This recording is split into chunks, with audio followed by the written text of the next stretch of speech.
So I was scrolling through YouTube and I just happened to run across a video where there was a dude setting his action figure on fire. I'm not exactly sure what was going on. I had to look away. Honestly, if you don't have the stomach for it, I probably wouldn't even try to watch it. I think YouTube should actually restrict this video. It's absolutely gory. There's no need for this to be happening. What has this world come to? Action figures being set on fire just for the sake of entertainment. That's not cool. Okay, anyways, if you guys think that is absolutely horrendous, try listening to me rant for about 20 minutes. That will probably drive you absolutely insane. So in today's video, I thought that I would talk a little bit about this new Mortal Kombat line from McFarlane. He already did work on Mortal Kombat 11. He's essentially just coming back around and giving us more classic versions of the original ones. I will say, I'm going to admit outright, I'm not too familiar with the Mortal Kombat 11. I didn't pick them up, so I'm going to assume that there's a lot of reuse. There's definitely going to be some repainting going on, but at the same time, I'm okay with it because I do prefer a more classic representation of the Mortal Kombat franchise, and this is right up my alley. Now, I will say, as you guys can tell from the thumbnail, I'm not happy here. I'm extremely frustrated with this line, and I should reiterate this because a lot of people always just come at me because I use Big Bad Toy Store and Entertainment Earth as an example, and that's only because by the time that I get around to covering these particular collectibles, they're already sold out through Amazon. They're usually selling out incredibly well through Amazon, but Big Bad Toy Store and Entertainment Earth really struggle. Obviously, that has to do with shipping and the extra added cost of going through those two smaller retails compared to Amazon, where they usually have the retail price point much lower, and then you're usually getting free shipping if you meet the criteria here. So there are technically 5 different releases here. You have Liu Kang, Sub-Zero, and Scorpion. All 3 of those will be mainline releases. They'll be available, if I'm not mistaken, at almost any retailer. They were available through Big Bad Toy Store, Entertainment Earth, Amazon, so on and so forth. So those shouldn't be that difficult to find. Even if they are sold out online by the time I upload this, they should have kind of a refresh in terms of inventory stock. I think you'll eventually see them available in store as well. Then you have Katana, who, if I'm not mistaken, will be a GameStop exclusive as of the moment of this recording. Sometimes we do see other retailers jump in with GameStop, even though it starts off as an exclusive.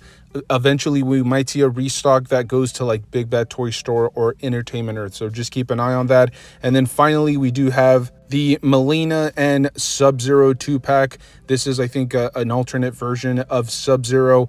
That one will be a 2-pack with a couple of extra accessories here and there. That one will retail for a little bit more, $69.99. That one will be a Walmart exclusive. Now, when it comes to Sub-Zero, Liu Kang, and Scorpion, all of them will come with the most basic amount of accessories. If I'm not mistaken, Liu Kang and Sub-Zero will come with just alternate hands. And then Scorpion does come with his little kunai accessory weapon. And I should reiterate, as of the moment of this recording, when I checked Amazon, it was completely sold out. If you want to pick up these collectibles through like Entertainment Earth and Big Bad Toy Store, you will be paying the markup. So $29.99 plus shipping, unless you're doing the pile of loot through Big Bad Toy Store, which you can usually save a couple of extra bucks here and there.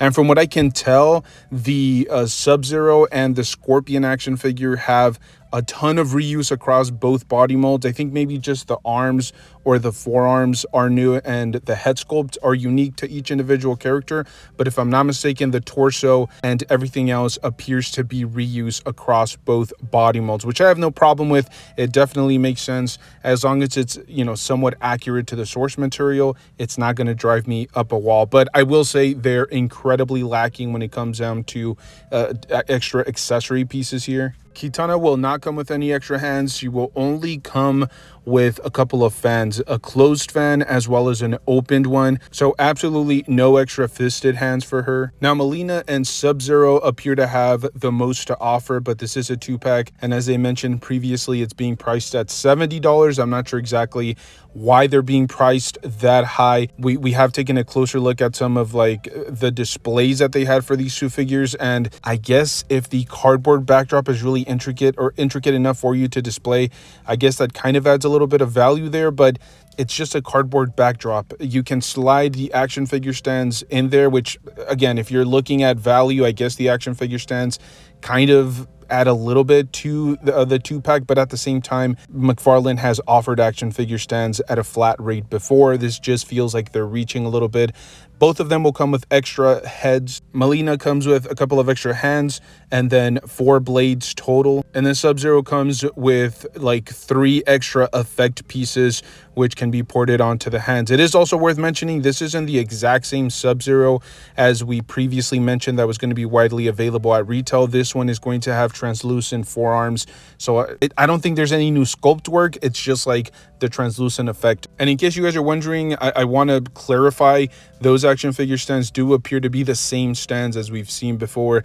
There's nothing new, there's nothing innovative or creative. It's the exact same thing that we've seen, whether it was with like the DC Multiverse line or his Spawn action figures. There's absolutely no difference here. And look, if I'm being completely honest here, I'm torn when it comes down to these reveals, because Mortal Kombat is definitely like ingrained into who I am. I grew up playing the original Mortal Kombat and they display incredibly well. There's a decent amount of sculpt work there.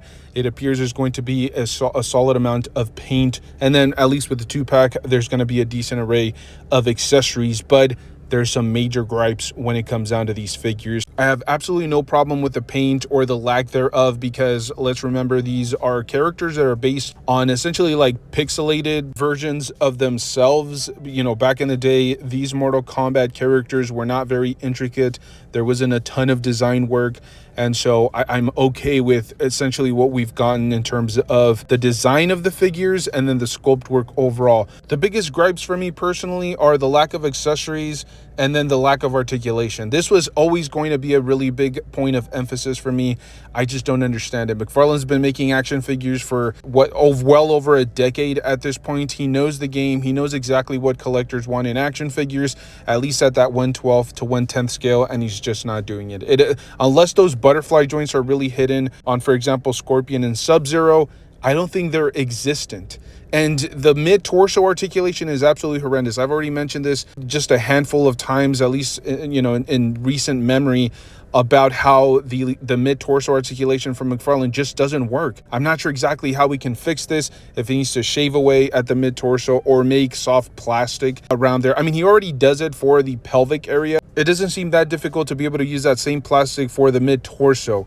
Same thing with all the other style of articulation that he tends to use for his action figures, but that's the one thing that I can't forgive when it comes down to these figures. I can already see there are going to be a ton of issues with the ankles. Some of the poses there, it didn't appear like the ankle would lay flat on the surface, which is why he includes those action figure little bases where you can port onto the feet and then it'll kind of stabilize the figure. But I don't want those bases. I want my figure to be able to stand in an upright position, and these figures just, I don't think they're going to be able to do that. It's going to just be essentially the same issues that we've had with McFarlane from day one.